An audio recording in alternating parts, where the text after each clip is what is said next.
It's about that time. First Take. Thank you guys so much for being with us. We appreciate you. Skip Bayless, Molly Qerim, Stephen A. Gentlemen, a lot to get into today. So much news we want to react to, so let's get right into it. And we begin with the Clippers, who lost more than a game last night. Chris Paul suffered a fracture in his right shooting hand in the third quarter of last night's loss to the Trailblazers. And according to our J.A. Adonde, Paul is likely done for the playoffs. Shortly after Paul suffered his injury, Blake Griffin suffered a left quad injury and is listed as 50-50 for Game 5. Stephen A., so I ask you, are the Clippers done? Yes, they are. Obviously, Doc Rivers is not going to admit such a thing. He's not supposed to. He's the head coach. He's the man running basketball operations. And not only that, he's an enthusiast. He's a high-end competitor. Of course, he's not going to take that position. The players themselves still have to play the game. And clearly, it's one of those situations where they've got to believe in themselves. But do I believe they are done? Absolutely, positively, without question.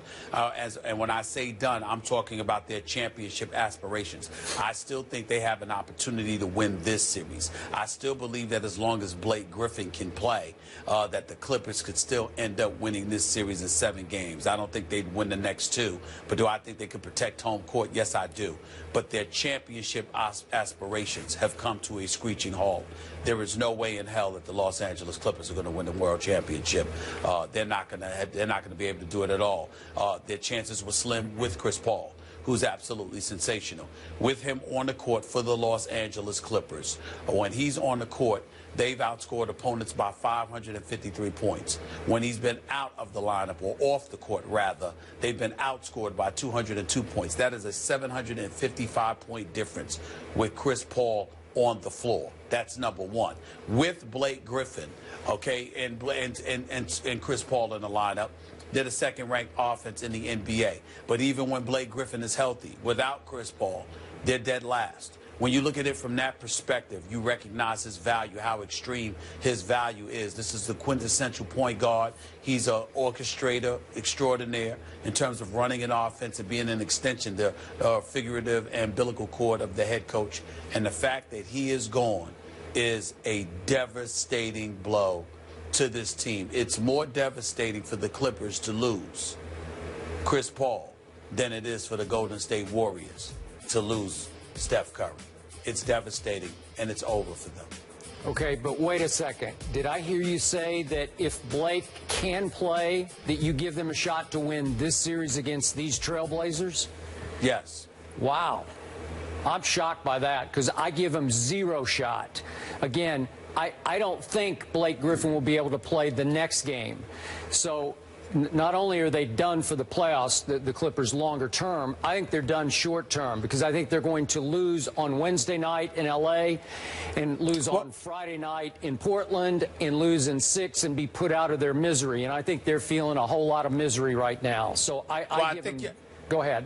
If Blake Griffin doesn't play, I agree with you. Okay. I'm saying if Blake Griffin is healthy enough where he can give you close to what he's capable of giving you, I believe they can win this series, but that's it.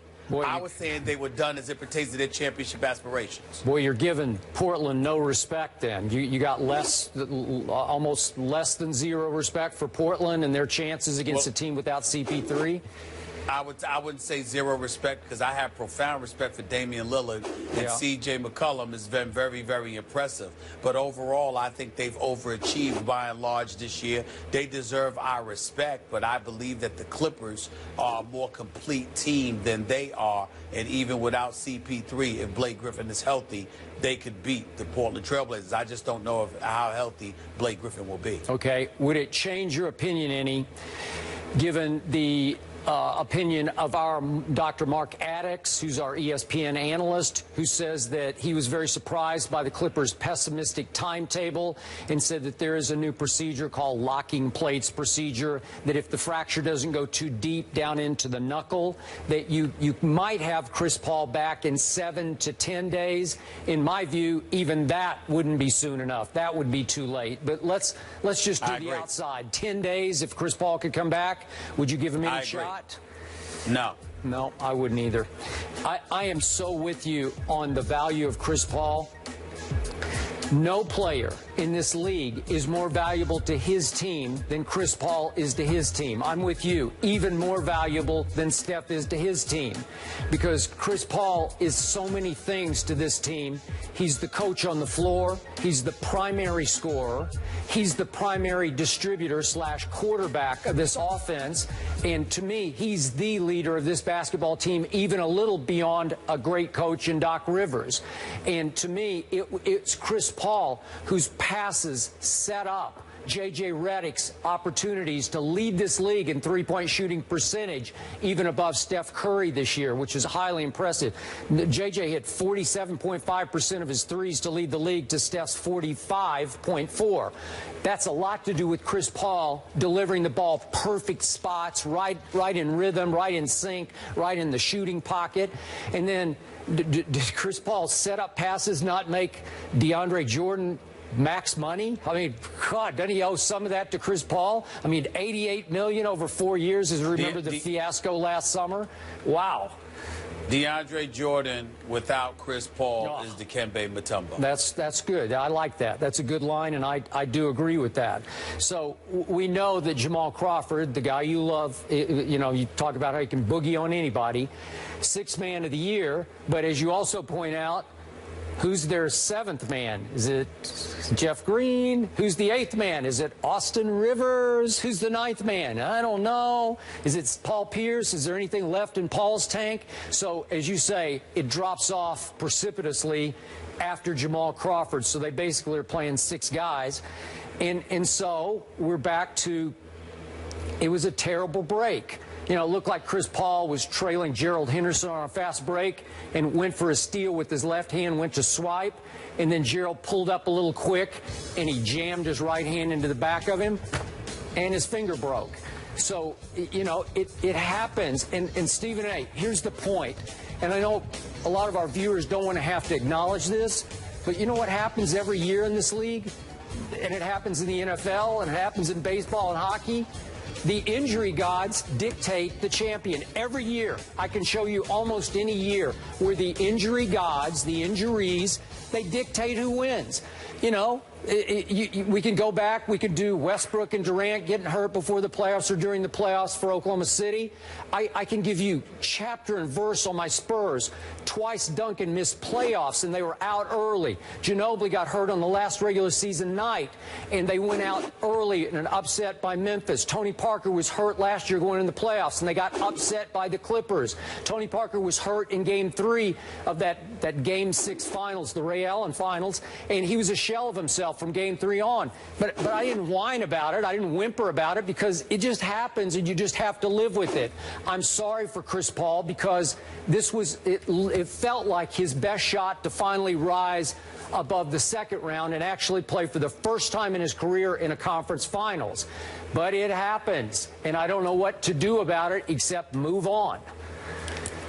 You have no choice but to move on, but just to engage in revisionist history, for you to sit there and say that a Spur, particularly one as significant as the ultimate Spur, Tim Duncan, gets injured and you didn't whine about it, that is not a recollection I have. If there's anything for you to whine about in life, even more so than the Cowboys, it would be an injury to a significant San Antonio Spur. So I don't know how honest you are in that one, Mr. Skip Bayless. The truth is, go ahead. Tim Duncan got hurt and missed 2 playoffs before you and I barely, we might have known each other, but we weren't doing this show yet, because we got to go all the way back to like 99, 2000, 2001. I'm just saying I didn't know, but I find it hard to believe that you weren't whining about it. I really do. I might have whimpered about Ginobili, which was the last regular season game at Orlando. I whimpered, maybe just a little bit. It wasn't a whine. Well, you can, listen. We can pull out Webster's dictionary, and you can engage in different definitions all you want to. But we get the point now. Let's stop that nonsense. Okay, but my point is, you're right, but I can't. You know, my heart doesn't bleed for Chris Paul, because I remember last year it was Doc Rivers. Remember after the playoffs were over, and he made the comment about Golden State was lucky, and he didn't mean like lucky, like they made lucky shots or whatever. He meant they were lucky they had a magical run. They were pretty much injury-free last year, right? That's right. And what That's happened exactly along the trail, they kept running into teams that had just lost their point guard. And obviously, Kevin Love was gone, and then Kyrie went down in overtime of Game 1 of the Finals. So that's lucky. Couple of things worth noting here. And I don't want to say that Doc Rivers is lucky because I have profound respect and belief in Doc Rivers. But I will say this. If the Clippers, as constructed, fully healthy, got bounced out before the conference finals, I think there would have been heat aimed in the direction of Doc Rivers, at least in the court of public opinion. Okay. Now that's not a concern he has to have because we all saw Blake Griffin rubbing his knee, and we know that Chris Paul is out. So the combination of those two elements sort of grants him a reprieve.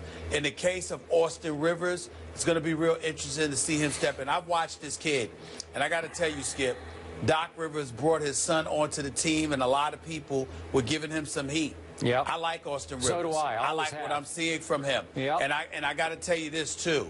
This brother plays some defense as well.